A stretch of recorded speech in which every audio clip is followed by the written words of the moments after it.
ये चीज़ है, लॉजिक।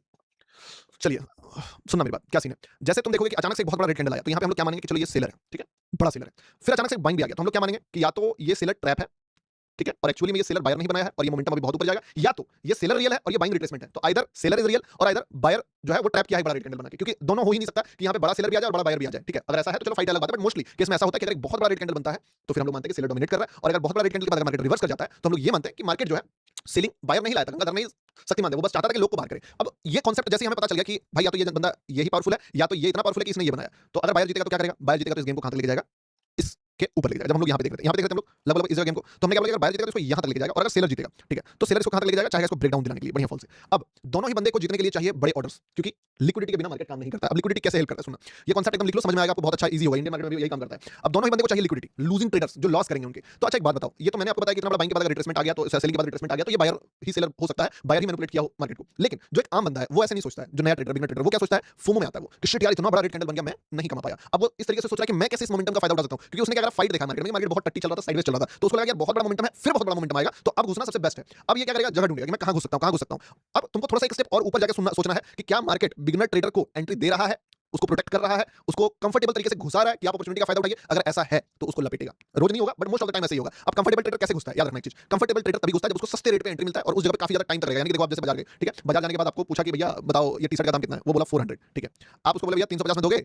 तो बोला नहीं देंगे, ठीक है। तो फिर आप बोले देख लीजिए भैया, ले ही लीजिए, नहीं तो आप जो है मतलब अच्छा रेट दे रहे हैं, इस यही रेट इसका होना चाहिए, बोला नहीं देंगे। दुकान के बाहर भी जा रहे हो, फिर उसको बोल रहे हो हमारे हैं, ठीक है, हमारे, मैं जा रहा हूं, हाँ भैया जाइए। फिर लास्ट में आपको लगता है अब ना तब बुलाएगा, दे देगा। यानी क्या कि टाइम पूरा दे रहा है आपको कि यार आपको, अगर आपने बोला 400, ठीक है, वो बोला लोन नहीं तो भाड़ में जाओ। आप बोले 350, बोले चलो हटो 420 में बेचेंगे। फिर आप उससे पूछने गए तो बोला इस बार तुमको 450 मिलेगा, 450 रुपए मिलेगा। आप कभी उसको खरीद ही नहीं पाओगे, क्योंकि आपका माइंड में आ गया कि भाई वो 400 में मैंने देखा, 450 मैं जो है वो बिक गया, और तुरंत निकलेगा वो चीज, ठीक है, रेट वगैरह फ्लक्चुएट करता है। तो ये चीज होता है ना, जो बिगिनर होता है वो एक रिटेलर की तरह होता है, जिसको मोल भाव करके लेना पसंद होता है। तो दोनों चीज होना चाहिए, अवेलेबिलिटी टाइम का, और सेम रेट, सस्ता महंगा हो रहा है तो उसको मौका। तो मार्केट क्या किया, बहुत सारे लोगों को बहुत ही कंफर्टेबल एंट्री दिया, यहाँ से यहाँ तक टोटल 3 मिनट रुका। यानी कि जितना भी बंदा सेल करने का सोच रहा होगा उसको कंफर्टेबल मौका दिया कि ले भाई यहाँ से यहाँ पे तुम देखोगे सबसे ज्यादा मौका दिया है, और ये मौका छोड़ा होगा उन लोगों ने, ठीक है, क्योंकि इतना बड़ा बैंक के बाद फट भी रहा होगा कि कैसे सेलिंग करें। लेकिन यहाँ से यहाँ तक मुझे मौका दिया, ये काफी कंफर्टेबल मौका था कि इस मौके पे वो बंदा डिसीजन ले सकता है। इसमें क्या करेगा, वो बहुत सारे सेलर्स को भरेगा। सेलर क्या देखेगा कि ये बड़ा रेड कैंडल है, अब तो ब्रेकडाउन आएगा और फिर एक बहुत बड़ा रेड कैंडल बनेगा। ये बिगनर सेलर का माइंडसेट है, तो ये सोच के उसको पहले भरेगा। अब सुनना, यहाँ पे इंपॉर्टेंट बात चालू हो रहा है, ये सबसे इंपॉर्टेंट है जो बताया तुमको, कि अगर मार्केट को जिसको भी बड़ा पैसा देना होगा पहले उसके ऑपोजिट जाएगा ताकि रिटेलर बाहर हो जाए। अब यहाँ पे अगर मान लो मार्केट सेलर को बड़ा पैसा देना चाहता है तो सेलर को निकालेगा, और अगर बायर को बड़ा पैसा देना चाहता है तो बायर को निकालेगा। तो इस जगह पे जब मार्केट था तो मैंने क्या देखा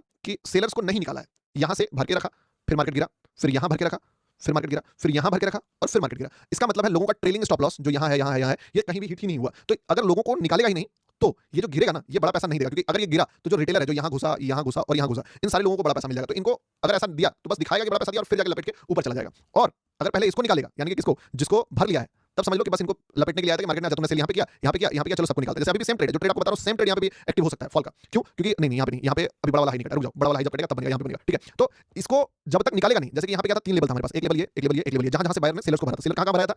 पहला लेवल जहाँ मार्केट रुका, यहाँ पे रुका था, तो कुछ सेलर्स यहाँ घुसा, कुछ सेलर यहाँ घुसा, और कुछ सेलर यहाँ घुसा। इन तीनों सेलर्स को मार्केट अगर निकाल दिया पहले और फिर गिरा तो सोचो कि तगड़ा फॉल करेगा। इसीलिए मैं पहला सेलर्स को निकाला, ग्रीन कैंडल बनाया, छोड़ दिया। दूसरे सेलर्स के बाद जैसे ही रेड कैंडल बनाया, यानी कि वापस गिरना स्टार्ट हुआ, मैं घुस गया इसमें कि चलो ठीक है थोड़ा पैसा मिलेगा, मिला, ढंग का पैसा मिला। लेकिन इसने क्या करा, पहला बायर, जैसे अब 3 बायर भी है इसमें, 3 सेलर 3 बायर, पहला बायर, दूसरा बायर, तीसरा बायर, ठीक है। अब तुम नोटिस करोगे गेम में क्या करा, दूसरे सेलर को निकाला, पहले बायर तक को निकाल के फिर रिवर्स कर गया। यानी कि अगर बहुत ज्यादा अल्ट्रा प्रो मैक्स दिमाग लगाते हैं तो यहाँ पे हम लोग बाइंग अपॉर्चुनिटी भी दिमाग लगा सकते हैं, अगर हम लोग बायर के पर्सपेक्टिव से सोचते हैं, क्योंकि पहला दूसरा तीसरा, first buyer, second buyer, third buyer, first seller, second seller, third seller, second seller के फॉल लेवल से फॉल किया फर्स्ट बायर के लेवल तक, यहाँ तक गिरता सेकंड बायर तक, यहाँ तक गिरता थर्ड बायर तक। मैं आपको थर्ड बायर का टारगेट रखा था, बट वो फर्स्ट बायर से निकल गया। तो ये पूरा कंप्लीट लॉजिक है इस चीज का, ठीक है। मधुर सिंह, अच्छा क्या सुपर चैट देखिए भाई।